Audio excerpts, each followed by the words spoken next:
Vamos lá, queridos, vamos pegar nossos livros, também nossas Bíblias.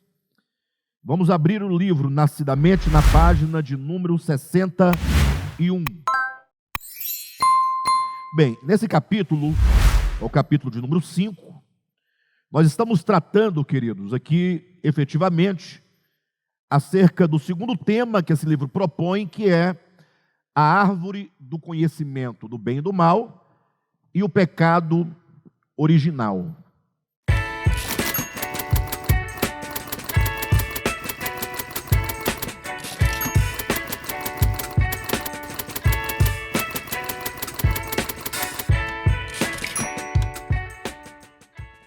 Esse é um tema que, ao meu ver, é um tema de extrema importância no âmbito da nossa compreensão da história humana, do plano de salvação, da obra de Cristo, da nossa condição, o porquê. Na verdade, esse tema ele vai explicar o porquê dos males que nós sofremos, o problema do pecado. E é uma questão fundamental, uma vez que, se você não compreender a raiz do problema da humanidade, efetivamente falando, dificilmente você vai poder compreender as soluções que o Evangelho propõe. Então, esse é um tema, embora muito debatido, é um dos temas menos compreendidos que há. Se bem que, vou falar de temas bíblicos, dificilmente nós encontramos uma visão clara acerca do significado dos temas que a Bíblia apresenta, e isso em razão do problema da teologia dogmática.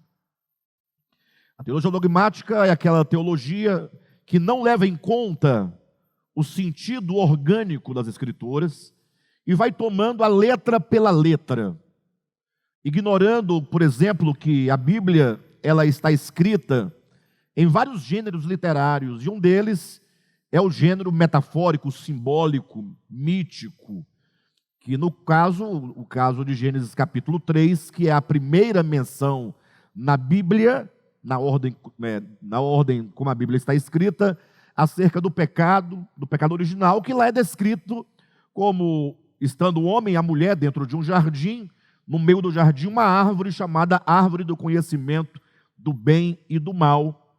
E o texto, na sua literalidade, deixa-nos claro, entenda, na sua literalidade, que Deus havia dado uma ordem para o homem, para a mulher, que eles não comessem do fruto da árvore do conhecimento, tendo como consequência, caso eles comessem, a morte. Certamente morrerás, ou como se lê no hebraico bíblico, morrendo, morrerás.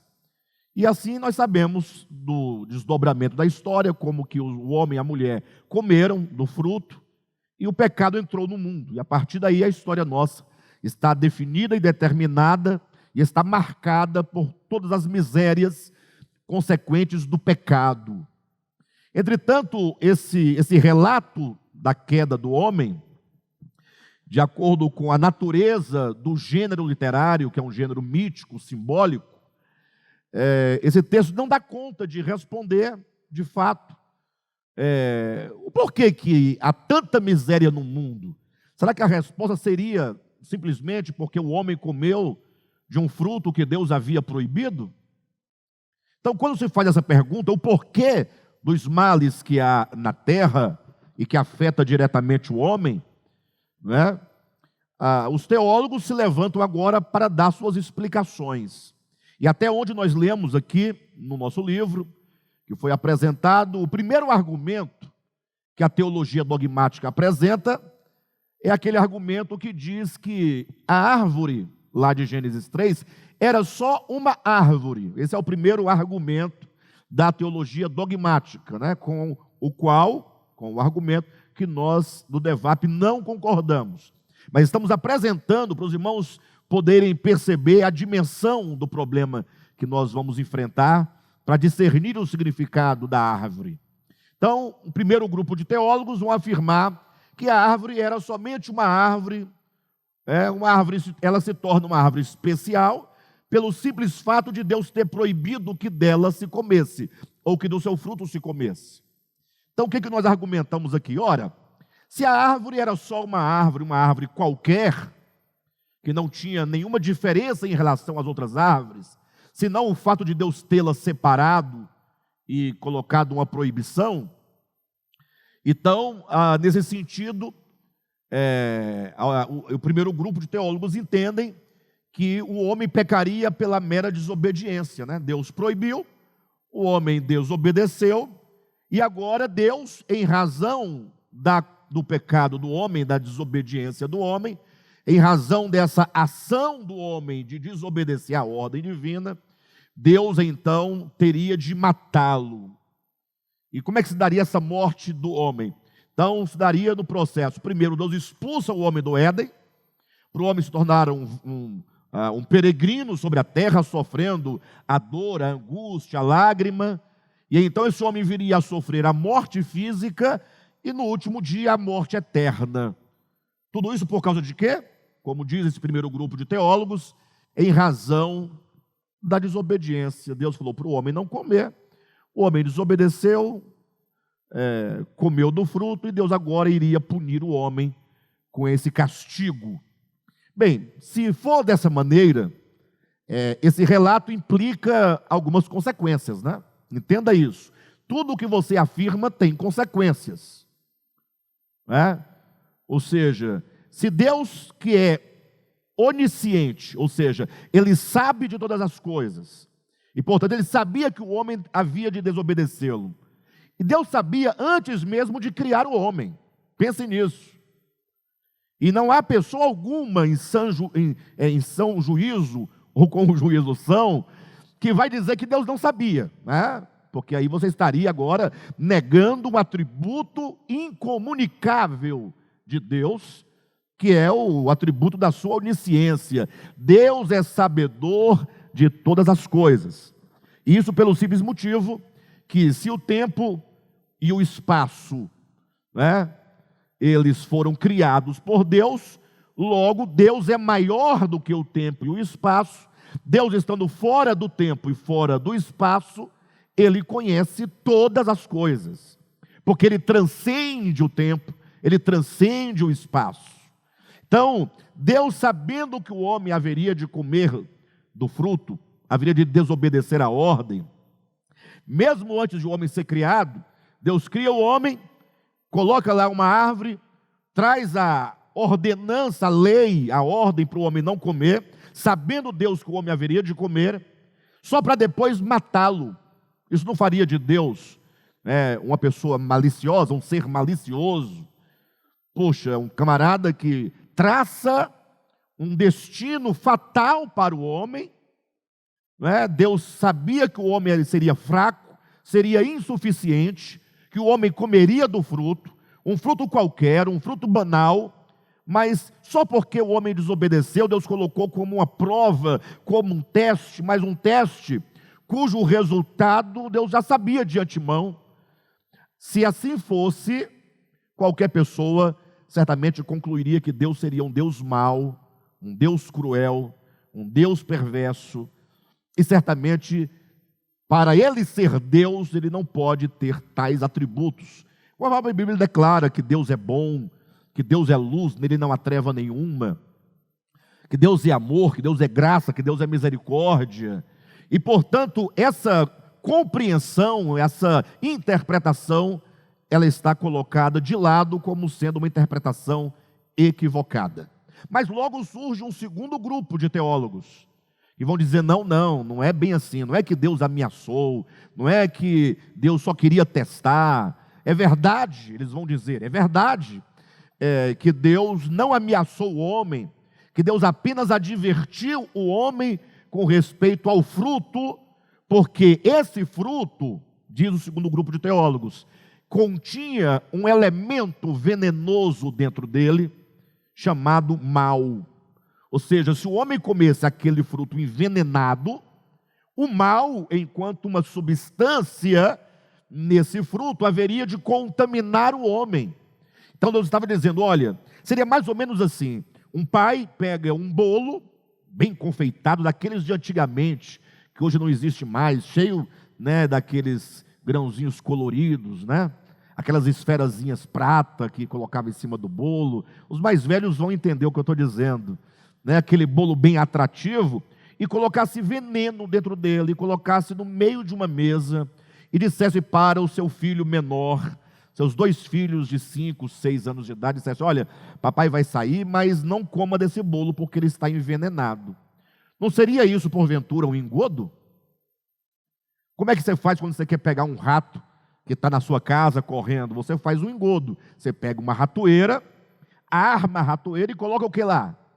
Um pedacinho de queijo. Você sabe que o rato virá no seu faro, e quando ele então chegar, que ele colocar os dentinhos no queijo, a ratoeira desarma e mata-o.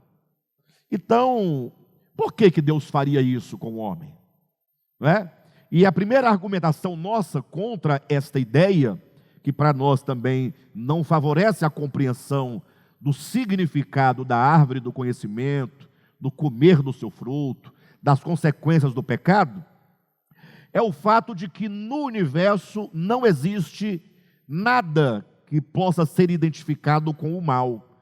Nós concluímos filosoficamente dizendo que o mal não existe. Aí a pessoa vai agora à loucura, vai ao delírio. Como que o mal não existe? Estamos vendo 24 horas todos os dias. Você vê a pessoa, o pai que mata o filho que mata o pai, e o assassino, o genocida, e assim o ladrão, e etc., o maldicente, e etc., né? Nós vemos tanta miséria no mundo, como pode o mal não existir? Então, veja bem, nós entendemos que o mal não existe enquanto coisa criada por Deus. Ora, se nós entendemos que tudo o que existe foi criado por Deus, logo, para haver uma substância chamada mal no universo, deveria ter sido criada por Deus. Deus criar um veneno capaz de matar espírito, alma e corpo do ser humano, né? Seria Deus fazer uma criação boa, falar: mas vou colocar um veneninho aqui para o homem, ou se o homem comer, ele se dá mal. Como nós vimos, há vários textos bíblicos, por exemplo, Gênesis capítulo 2, versículo 31, quando diz: e viu Deus que tudo quanto havia criado era muito bom. Então nós estamos no exato momento, aqui do livro, em que nós estamos discutindo essa questão do mal, enquanto não sendo uma substância, não sendo um elemento, não sendo uma criação, não sendo um espírito, mas estamos defendendo que o mal é simplesmente a ausência do bem. Ou seja, quando você se afasta do bem, você está suscetível, não é, agora a pensar egoisticamente e dessa maneira proceder contrário às leis de Deus, à lei da natureza, à lei da vida, e então cometer e praticar aquilo que é contrário à vontade de Deus, aquilo que é contrário à vida, e portanto o mal, que é chamado de mal moral, né? O mal moral, porque o que existe de fato é o mal moral, porque só para o homem que é dotado de moral, pode haver o mal, né? Por exemplo, um cachorro, um gato, um cavalo, uma vaca, um macaco, uma onça. Para esses animais, o mal não existe de fato, ou existe? Existe uma árvore lá no meio do mato, na floresta, em algum lugar, em que o animal coma e fala: agora ele é participante do mal porque comeu daquele fruto. Não existe essa ideia. O mal é uma questão totalmente ética, é uma questão da moral. E moral e ética, somente o homem, um ser inteligente, ele é participante desses atributos. Portanto, vamos seguindo aqui no entendimento, página 61, no último parágrafo, quando diz o mal, vírgula, consequentemente. Acompanhe no seu livro. Como nós já falamos bastante sobre isso, eu vou fazer uma leitura um pouco mais rápida, tá? Diz assim o texto: o mal, consequentemente, não existe enquanto coisa, enquanto substância, enquanto criação. Não existe em todo o universo criado alguma coisa chamada mal. O mal é a ausência do bem, assim como a morte é a ausência de vida. O frio é a ausência de calor, As trevas, ausência de luz. Mal, morte, frio e trevas não possuem substância. Não são criaturas que existem no mundo. Se houvesse tais substâncias, bastaria que Deus as banisse do universo e tudo estaria resolvido. E nós chegamos aqui num ponto de uma discussão maravilhosa. Olha o argumento que se traz nesse livro, que o autor traz nesse livro. Se houvesse no universo o mal enquanto uma substância, qual seria a solução para o problema do mundo? Não é? Imagine que você, na sua casa, descobre que o seu filho foi picado por um inseto, uma coisa, e ficou muito doente, aí depois a sua mãe, ou a sua esposa, ou você mesmo, ou alguém foi picado, e vai ficando muito doente, logo você fala assim, deve ter alguma coisa nessa casa, que está um inseto que está picando as pessoas, né? Aí o que você faz? Você vai procurá-lo, e quando você o encontra, você mata. E aí está resolvido o problema, não tem mais problema. Então, se fosse o caso de um mal ser uma coisa, ser uma substância, ora, bastaria que Deus eliminasse esse mal do universo. E tudo estaria resolvido. Alguma vez vocês já se perguntaram assim, puxa, por que o Deus permite que o mal destrua tantas pessoas, tantas coisas? Por que Deus não intervém e não resolve logo o problema da humanidade? Já se perguntou por isso? Teologicamente, você poderia dizer assim, olha, veja, teologicamente, né, seria assim, Deus não resolveu o problema do mal até então, vamos colocar até Cristo, porque havia toda uma economia, toda uma obra que deveria acontecer, sendo desdobrada, passando pelo homem no estado de inocência, pelo homem no pecado, né? Depois o homem na lei, até que o homem pelos profetas, e depois viesse o Cristo, e tudo estaria resolvido. Inclusive foi isso que os discípulos pensaram, né? O Cristo chegou, o Messias chegou, então agora tudo se resolverá, e Cristo morre, ressuscita, ascende aos céus e o pau continua quebrando aqui embaixo. Não para. Não, é porque tinha que pregar o evangelho a todo mundo, e aí viria o fim. Já ouviram também esse argumento? É bíblico, é um texto bíblico, é Mateus capítulo 24, salvo engano, versículo 15. O evangelho será pregado em todo mundo, então virá o fim. Aí você vai encontrar em Colossenses capítulo 1, versículo 23, Paulo dizendo que ainda no seu tempo o evangelho já havia alcançado todo o mundo. O evangelho tinha chegado aos confins da terra, que seria o Império Romano, não é? Aí alguém pode falar, não, mas é porque chegou a todo o mundo conhecido de então, né? E assim já se vão 2000 anos, e me parece, olhem para mim, eu falo grosso modo, tá? De maneira geral, sem entrar muito nos detalhes, não vemos que está muito perto do problema se resolver. Vocês percebem que, lógico, alguém vai dizer, não, Jesus está voltando, pode voltar amanhã para resolver o problema. Mas de que maneira ele resolverá o problema? Essa é a grande questão. E se ele pode vir amanhã e resolver o problema, por que ele não resolveu ontem? Qual é a ideia? Pessoal, nós temos que perguntar. Não tenha medo de perguntar, porque você não está questionando, não é a Deus. Você está questionando a teologia dogmática que ensina que o pecado, que o mal é uma coisa no universo. Poxa, por que já se vão 2000 anos depois da morte de Jesus e nada acontece? Não te passa isso pela cabeça? O problema é que nos ensinaram a ter a fé em Jesus, a fé na sua vinda, sem nunca perguntar nada e ficar só ali, como ovelhas no sentido ateu da coisa, na ignorância, na tolice. Não, nós precisamos ter uma fé clara, esclarecida, uma fé capaz de ser defendida. Pedro diz que nós devemos fazer uso da razão para defender a nossa fé com sobriedade, com mansidão. Puxa, 2000 anos e nada.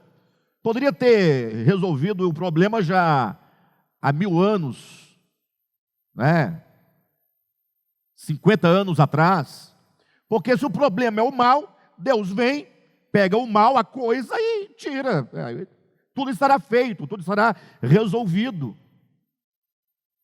Ah, pastor, mas é porque Deus é longânimo. Ele é longânimo para com você hoje e para amanhã, os que nascerem depois. Deixará de ser longânimo quando ele voltar? Temos que pensar essas coisas e perguntar essas coisas. Imagine vocês que seria mais ou menos um Deus sentado no trono. Imagine você, se você conseguisse sair da terra e ficar num plano mais alto, olhando todas as misérias na terra, as coisas acontecendo, você tendo todo o poder de falar assim: puxa, o problema é só aquela árvorezinha que está ali, é aquele mal que é uma coisa, aquela substância. Bastaria uma ordem divina e esse mal desapareceria, e ficaria somente a criação pura e liberta do problema. Mas não, parece que ele fica lá olhando, segundo esse entendimento, essa interpretação dogmática, olhando, parece que ele está gostando do sangue correndo, da coisa acontecendo, e como ele não é temporal, né, ele é eterno, vocês homens que se danem, não é um problema meu, eu sou eterno. Né? E pior, tem teólogos que dizem: não, mas é isso mesmo, Deus não sente essa coisa que o homem sente, porque ele é maior do que o tempo. Mas isso fala de um Deus insensível ao sofrimento humano. E jamais podemos crer num Deus que é insensível ao sofrimento humano. Seria mais ou menos assim, para vocês entenderem basicamente, como a maioria dos crentes colocam a culpa em Satanás, como falamos no primeiro tema tratado neste livro. Eu pergunto para vocês: se Deus hoje pegasse o diabo pelo colarinho, o Satanás, o Lucifer, tirasse, né, e colocasse ele num tacho de fogo e ele virasse só uma fumaça, acabou, está destruído, o problema do mal estaria resolvido na terra? É a pergunta. Você ficaria bom? Você deixaria de ser maldoso, paurador, invejoso, avaro, impuro, porque o diabo não existe mais? Você ficaria santo? Ou será que a ideia do diabo não é exatamente a pulverização desse espírito de rebelião contra Deus, de egoísmo em relação a si, e, portanto, de maldade em relação à criação de Deus? Então, nós temos que pensar isso. Se o mal fosse apenas uma coisa, uma substância, Deus tiraria e tudo estaria resolvido. Eu não tenho como explicar com maiores detalhes, agora em razão, até porque o tema foi por uma discussão diferente, mas todo o problema está exatamente na liberdade que Deus deu ao homem. Ou seja, o homem deverá retornar à casa do Pai em plena salvação, em plena reconciliação com o Pai, resolvendo o problema da sua consciência, do seu coração, da sua alma, esse problema de rebelião. O homem terá que... essas coisas passam pela vontade humana. O homem não é um ser autômato, não é um autômato, né? Ou melhor, um autômato, né? Autônomo seria mais ou menos uma marionete. Deus criou o homem autônomo, com uma lei própria, uma lei de liberdade, o que nós podemos chamar de livre-arbítrio. Eu sei que tem aqueles que não acreditam no livre-arbítrio, eu sei, né? Há uma longa discussão em torno desse assunto, mas basta você ler a Bíblia com paciência e devagarzinho, e você vai encontrar centenas e centenas de vezes Deus falando no Antigo Testamento, no Novo Testamento, Deus chamando o homem ao arrependimento, Deus chamando o homem à consciência, Deus chamando o homem a tomar uma decisão. Lógico que tudo isso é possível mediante a graça divina, a graça do perdão, a graça do arrependimento, mas tudo isso está disponível em Jesus, basta você se apropriar. Ou seja, falar que o homem, que a salvação do homem, que o retorno do homem à casa do Pai passa pela vontade do homem, não é desqualificar a soberania de Deus, não é desqualificar a graça de Deus, não. Deus já nos deu, diz o apóstolo Pedro, todas as coisas que nos conduzem à vida e à piedade. Para você entender, basta você imaginar uma situação prosaica. Então imagine que tem uma pessoa doente, muito doente, e ela está morrendo a cada dia, e fatalmente ela morrerá finalmente. E alguém chega então, descobre o remédio da cura, e fala: olha, fulano, aqui está o remédio que vai te curar, é seu, eu estou dando para você fazer uso desse remédio para a sua cura. Então, está dado. Isso é graça? Isso é graça. Isso é amor? É misericórdia? Não estou cobrando nada por esse remédio, é seu. Você é meu inimigo, mas eu quero que você viva. Basta que você beba o remédio. Então isso é graça. Mas não passa agora pelo doente a decisão de pegar o remédio e tomar? E se ele tomar com as suas mãos, o medicamento deixa de ser graça? Não, ele simplesmente está o quê? Se apropriando da graça de Deus. Mas se o homem falar: não, eu não quero esse remédio, porque eu não acredito nesse remédio, porque eu aborreço quem me deu esse remédio, este homem fatalmente morrerá, não por falta da graça de Deus, não por falta da misericórdia de Deus, não por falta do amor de Deus. Então as pessoas, quando falam de graça, da graça de Deus, da misericórdia de Deus, da salvação de Deus, muitos confundem e pensam que o homem não deve em nenhum momento agir em proatividade em direção à sua salvação. Não. Paulo é claro quando ele vai dizer claramente que nós fomos crucificados com Cristo. Isso é graça. Eu nem lá estava, e ele efetuou uma morte que me alcança e que me salva. Entretanto, mais à frente ele vai dizer: fazei, pois, morrer a vossa natureza terrena. Ou seja, a graça de morrer com Cristo, essa morte de alcance universal, isso é graça.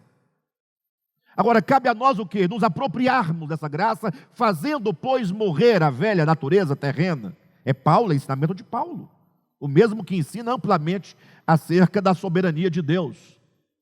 Por exemplo, em outro lugar, Paulo vai dizer que nós devemos desenvolver a nossa salvação com temor e com tremor.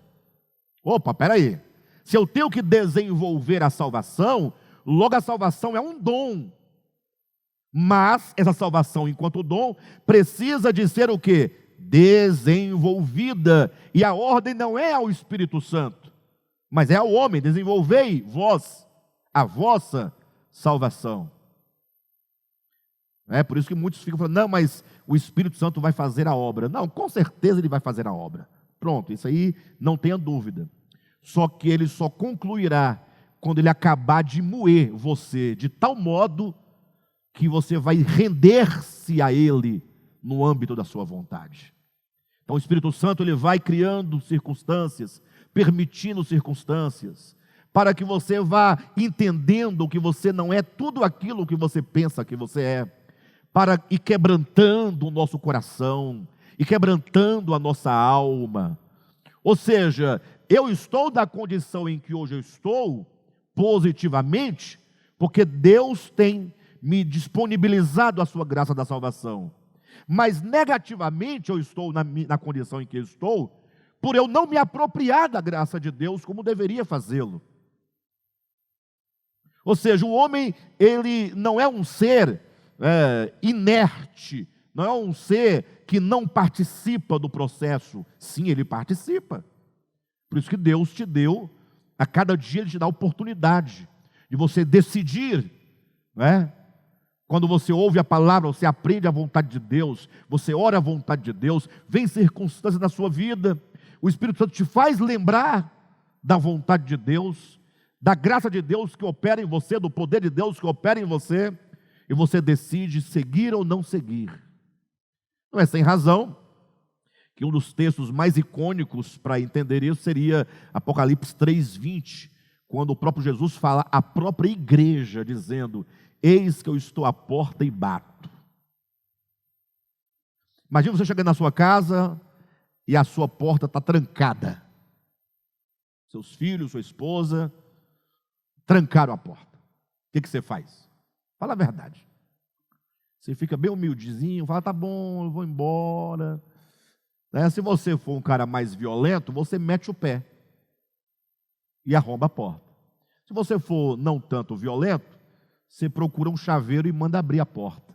Mas você vai abrir e vai entrar, o pau vai quebrar, tudo bem, vai dar um problema enorme, mas você vai entrar na sua casa. É uma questão de honra. Na minha casa que eu comprei. Agora imagine só o Cristo de Deus, em quem todas as coisas existem, se movem e subsistem, tudo nele. Ele diz, eis que eu estou à porta e bato. Falando isso para mim, para você, sobretudo para a igreja de Jesus Cristo.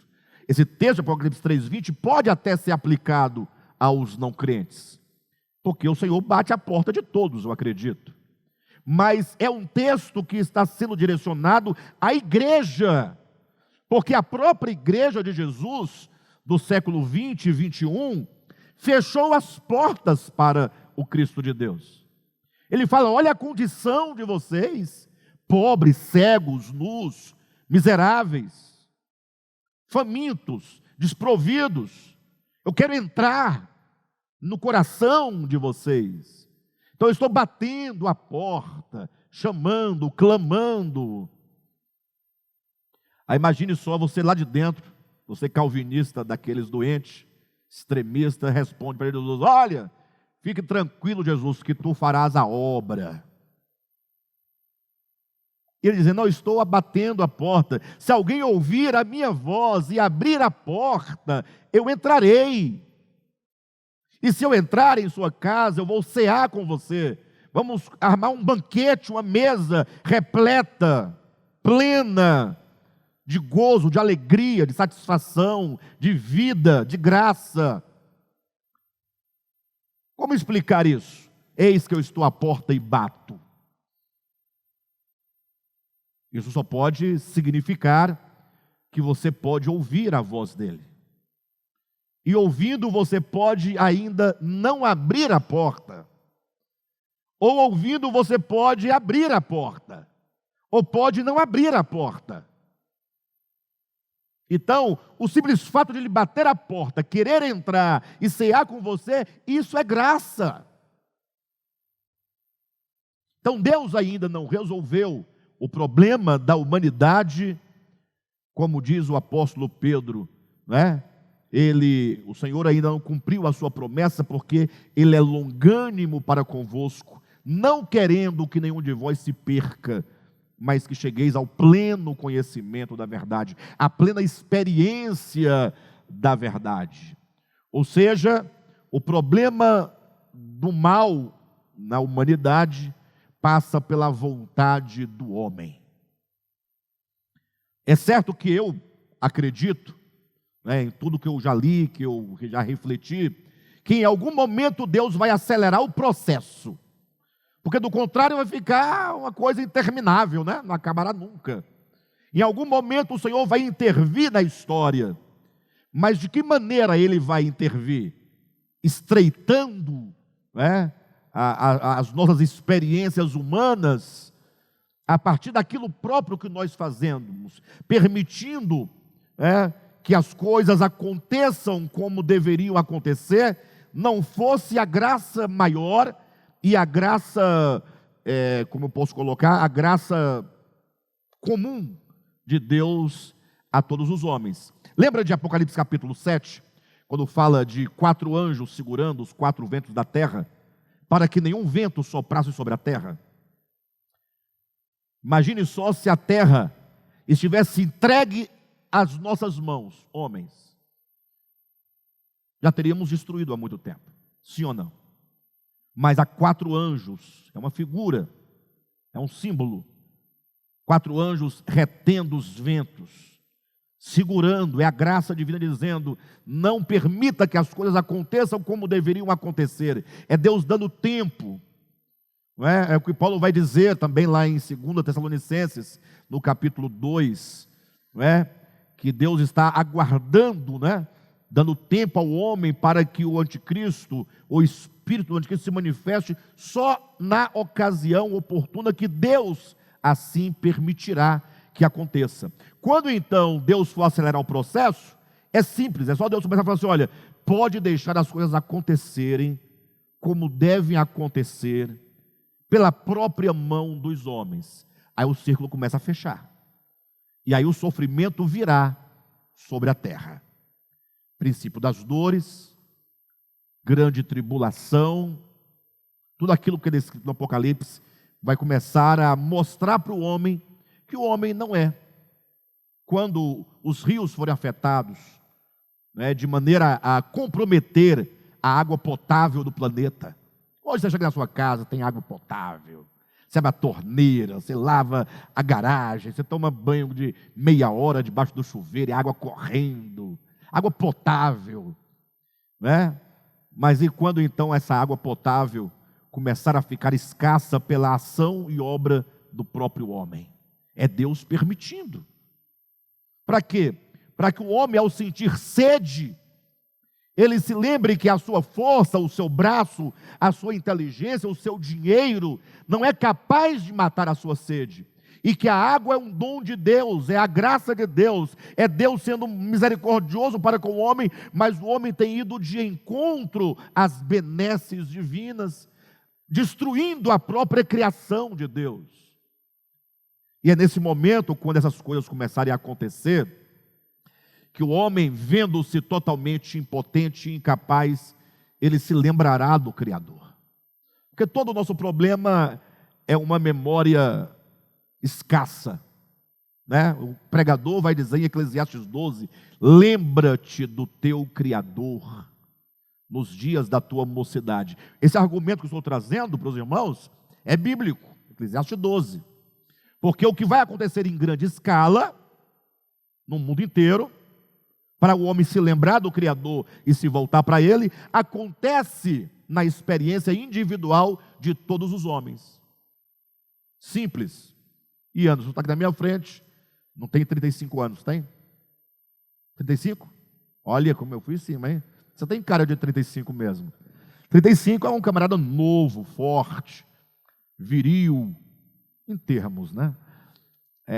Saudável, inteligente, uma inteligência prodigiosa, uma capacidade tremenda de realizar muitos feitos, está de boa, tranquilo.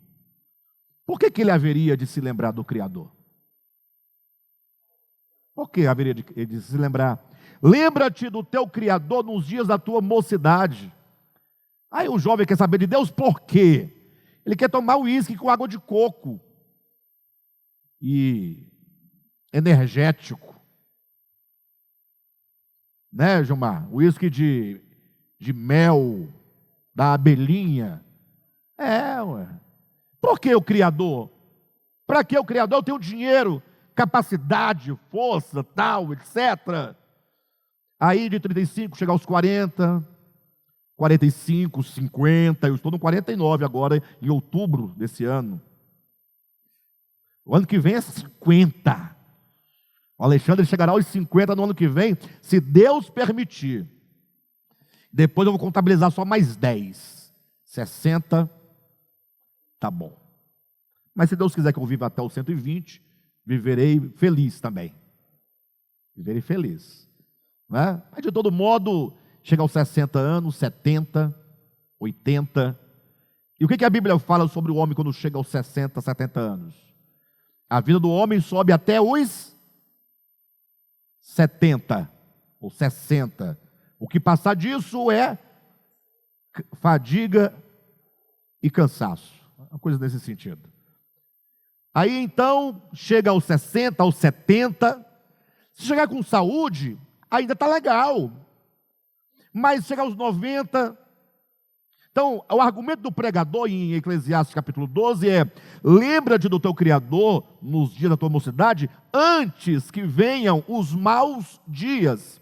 Então, os maus dias chegará a cada um de nós individualmente, como chegará à humanidade coletivamente. E aí o que acontece quando o camarada chega aos 70, 80? Ele passa a refletir.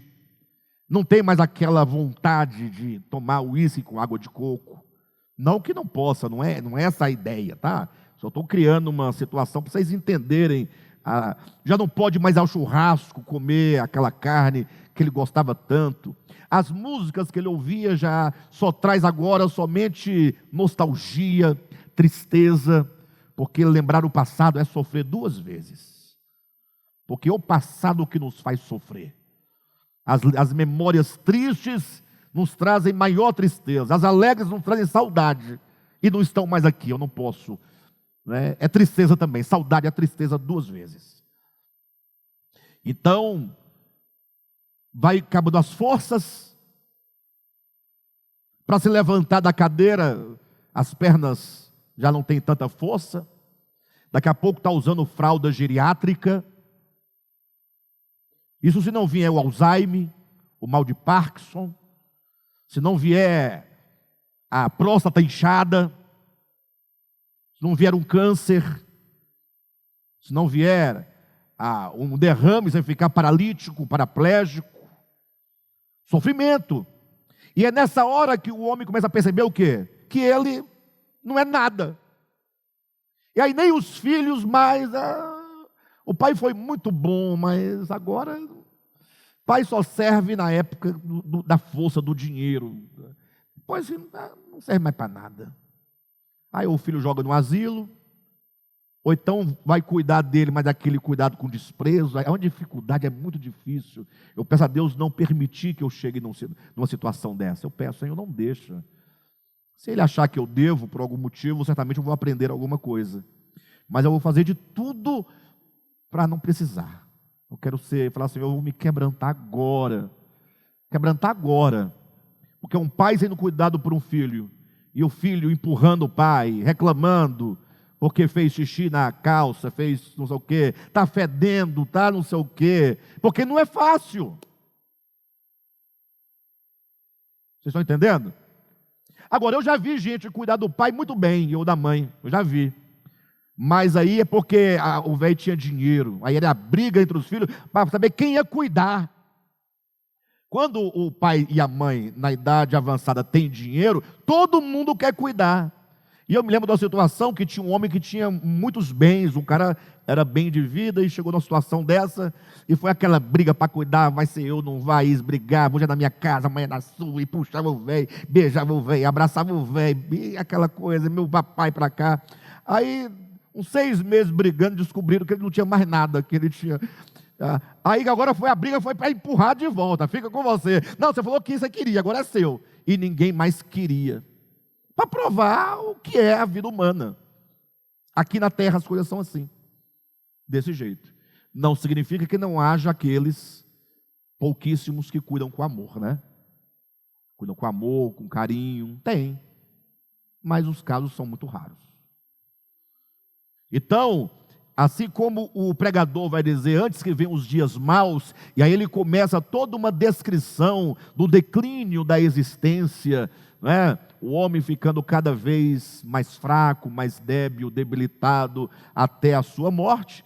Esse dia mau também chegará à humanidade. E é nesse momento de debilidade que o homem começa a pensar em Deus, porque é o que resta. Deus é aquilo que sobra. Deus é aquilo que resta. Lembra daquele texto da mulher do fluxo de sangue? O texto diz assim, que depois de ter passado por todos os médicos e ter acabado todos os seus recursos, buscou Jesus. Não tem mais nada para fazer, então vamos Jesus agora, né? Jesus é bom demais. Ele é tão bom que ele recebe a gente do mesmo jeitinho, sem, né? Então é isso que vai ser, não é? É assim que acontece. As coisas não se resolveram em relação ao mal moral, não porque Deus não tenha o poder de resolver, mas porque Deus deu ao homem a tal da liberdade. Faça bom uso da sua liberdade. Mas o mal mesmo, portanto, não pode ser o quê? Uma substância, uma coisa. Do contrário, Deus resolveria, né, no estalar de dedos. Agora eu pergunto, o mal em relação à sua vida, a sua. Lógico, você não tem o poder de lançar uma bomba atômica na casa da sua sogra. Você queria fazer isso, mas você não tem esse poder. Você também não mata o seu inimigo, você gostaria de matar. Ah, sim.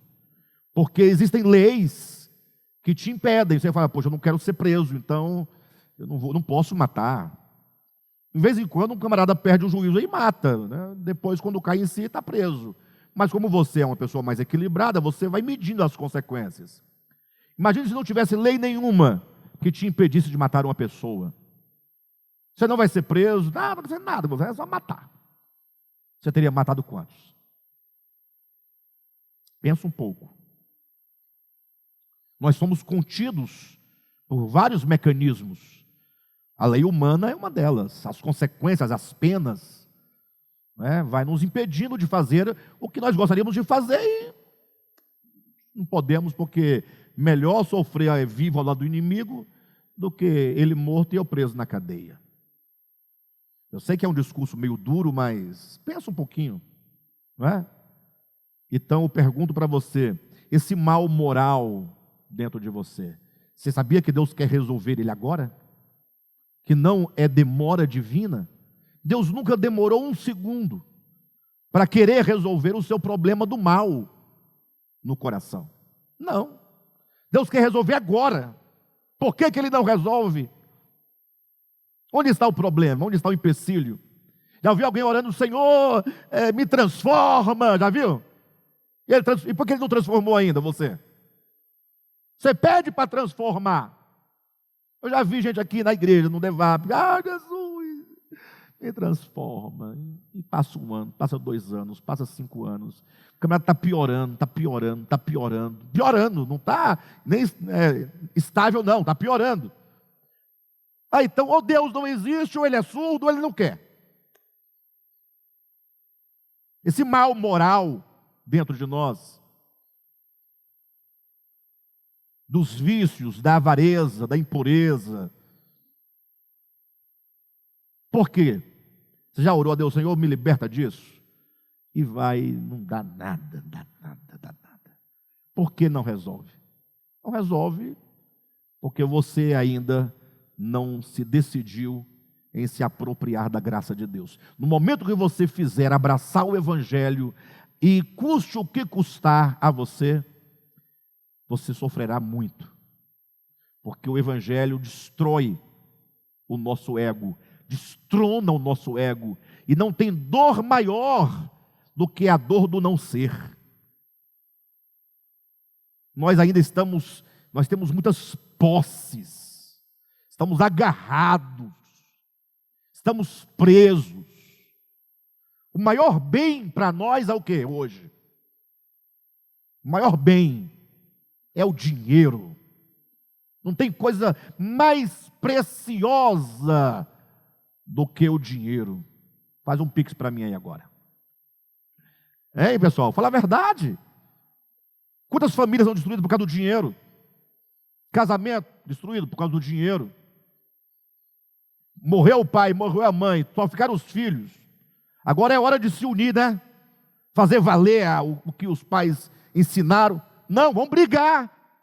Por causa de quê? Numa casa que depois que vender tudo, pagar os impostos, vai dar 70 mil para cada um. E não vai dar um ano, 70 mil vai acabar. Você comprou um carro velho, esse carro deu problema, você vendeu barato. Sobrou 20 mil, você pegou e falou, eu vou investir, vou virar agiota. Aí você emprestou a jura, a pessoa não te pagou, e você é um banana, não teve coragem de tomar o dinheiro do camarada, e acabou o dinheiro tudo. Eu vi uma mulher falando recentemente num programa de televisão, que tinha ganhado 1 milhão e poucos mil de herança. E aí o camarada falou assim para ela assim, e hoje o que você tem? Ela estava concorrendo no programa para ganhar 1 milhão. E ela fez menção que tinha ganho 1 milhão de herança há alguns anos. E ela falou assim, E cadê o dinheiro? Você não tem mais nada. Comprou uma casa, aí depois vendeu a casa para comprar uma casa mais cara, e foi vendendo, e foi negociando, e o dinheiro vai desaparecendo. Mas dinheiro é tudo.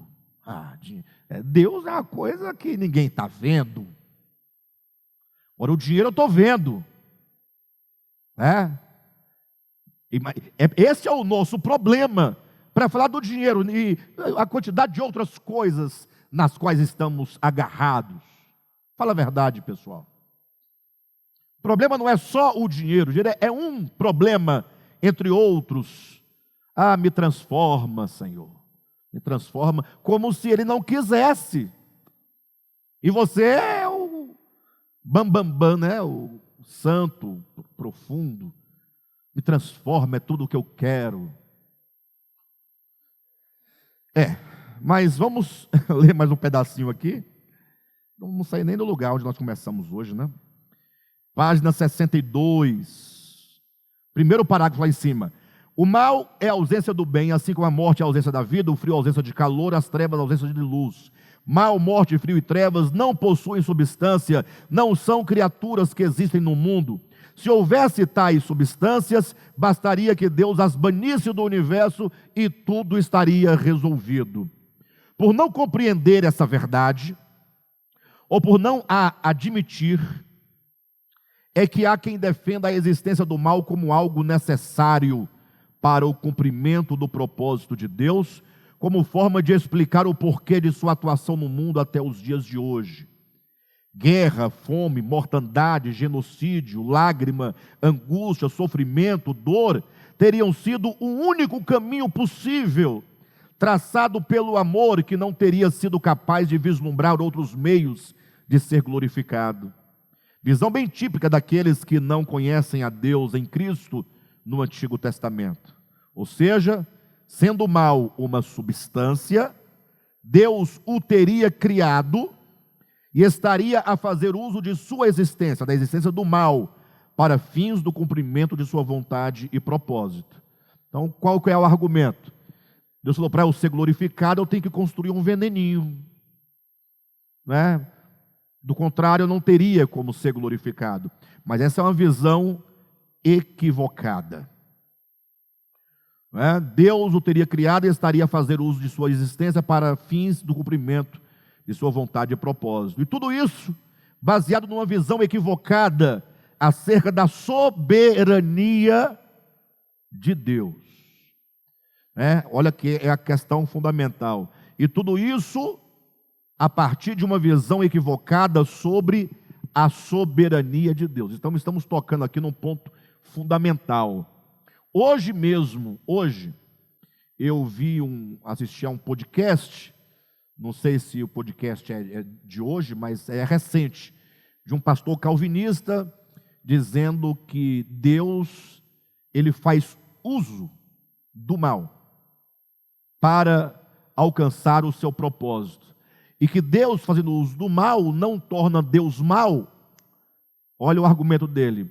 Porque é Deus, pode qualquer coisa. Você não pode matar, Deus pode matar, e quem vai falar contra ele?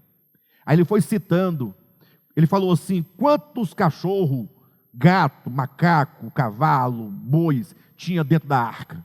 Muitos animais, né? Sim ou não? E quantas crianças inocentes tinha dentro da arca? Nenhuma. O pastor disse, Deus matou todas as crianças porque Ele é Deus, Ele mata e pronto, e ninguém pode dizer nada. E Ele salva o cachorro, a vaca, o jumento, o bode, o cabrito, a cobra, o camelo, porque Ele quer. Isso é uma visão equivocada de um Deus arbitrário que fica jogando, brincando com as vidas humanas que Ele próprio criou.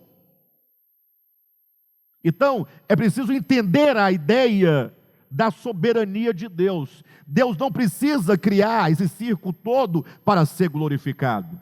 É verdade que todas as coisas cooperam para o bem.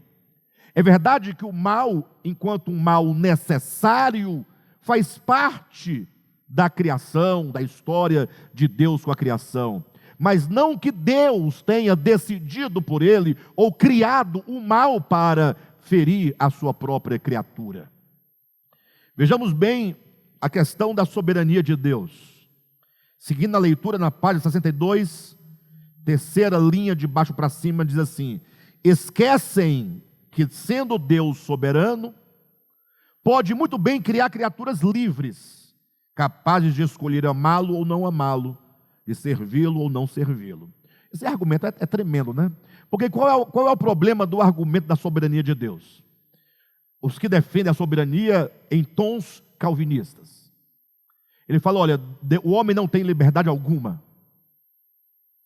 Por quê? Porque se o homem tiver alguma vontade capaz de fazer com que este homem despreze a Deus, então a vontade do homem seria maior que a vontade de Deus. Esse é o argumento. Então, como só pode haver uma vontade soberana, o homem não pode ter vontade livre. Não pode. Quem está entendendo? Ou seja, eles só conseguem ver soberania de Deus se não houver vontades. Aí eu falo, não entendo. Não entendo. Se ninguém tem vontade, só eu tenho vontade, onde está a minha soberania? Mas que soberania é essa que se fundamenta na incapacidade dos outros de decidirem qualquer coisa? Não há soberania, há imposição, há tirania, há um despótico. Não há vontade que possa confrontá-lo. Agora veja bem, olha o que está sendo dito aqui, preste bem atenção e entenda o pensamento. Essas pessoas se esquecem que, sendo Deus soberano, e porque Ele é soberano, pode muito bem criar criaturas livres, capazes de escolher amá-lo ou não amá-lo, de servi-lo ou não servi-lo. Ou seja, Deus faz criaturas livres exatamente porque Ele é soberano. Ele é livre a ponto de criar seres livres, capazes de não desejá-lo. Isso é soberania. Isso é confiança, é conhecimento. Deus sabe que o poder do seu amor é suficiente para vencer todas as vontades, não pela força do braço, mas pela força do amor. Deus sabe disso. Está escrito que, ao cabo dessa história, todo joelho se dobrará. Ora, e se todo joelho se dobrar, porque Deus vai colocar uma pistola na cabeça do camarada, não tem sentido esse dobrar de joelho. Não tem sentido. Tanto é que quando alguém supostamente confessa um crime à base de tortura, se descoberto, essa confissão não é válida. Perfeito? Todo joelho se dobrará voluntariamente em pleno reconhecimento de que Jesus é o Senhor. E toda língua confessará que Jesus é o Senhor. O final já está definido pela soberania de Deus. Porque Deus sabe que Ele pode criar criaturas livres, mas Ele sabe que o seu amor é suficiente para atrair todas as vontades a Ele, para que a vontade do Eterno prevaleça sobre todas as vontades. Então não é criando seres sem vontade que Ele se faz soberano. Não, Ele se faz soberano e, porque é soberano, pode criar criaturas livres. Vamos continuar para nós podermos encerrar aqui esse pensamento. Somente com esse entendimento, na página 63, lá em cima, somente com esse entendimento é que se pode afirmar categoricamente que Deus é soberano. A soberania, para ser de fato soberana, não pode ser restrita a um único modo de realizar a sua vontade. Se Deus só tem uma maneira de realizar a vontade dele, que é fazer dos seres não livres, então o próprio Deus não pode ser soberano, porque ele está restrito a uma única maneira de ser ou de fazer as coisas. Afinal, ser soberano é ter o poder de realizar o que bem deseja, de um jeito ou de outro, segundo o seu beneplácito. O fato de o Eterno criar seres livres, dotados de vontade, não significa que ele não seja soberano. Pelo contrário, se para Deus ser soberano é preciso que não haja outra vontade, sua soberania é posta em desconfiança, pois ele só seria soberano por lhe faltar quem se lhe opusesse, e a falta deste seria o reflexo de medo e covardia do Criador, razão porque não teria criado um ser dotado de livre vontade. No entanto, muito mais agora se prova a sua soberania, quando ao criar seres com livre escolha, o faz na confiança da força do seu amor, de fazer voltar para si todos os que um dia decidiram dele se separar em suas consciências. Eis a soberania do único soberano. A vontade do Eterno prevalecerá sobre a vontade da criatura, e a força centrípeta de sua ternura vencerá a força centrífuga da arrogância humana. O amor de Cristo nos constrange. A força centrífuga, para vocês entenderem, pensa numa máquina de lavar. Não tem um momento que você vai centrifugar a roupa?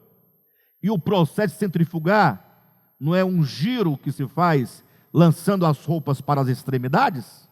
Então, o movimento e a força centrífuga é de afastamento do Criador. A força centrífuga do ego me distancia. Mas a força centrífuga é a força de atração, trará o homem de volta a Deus. Centrípeta, desculpe-me. A força centrífuga de fugir nos afasta do Criador. Porém, a força centrípeta de Deus, no seu amor, nos trará de volta a Ele.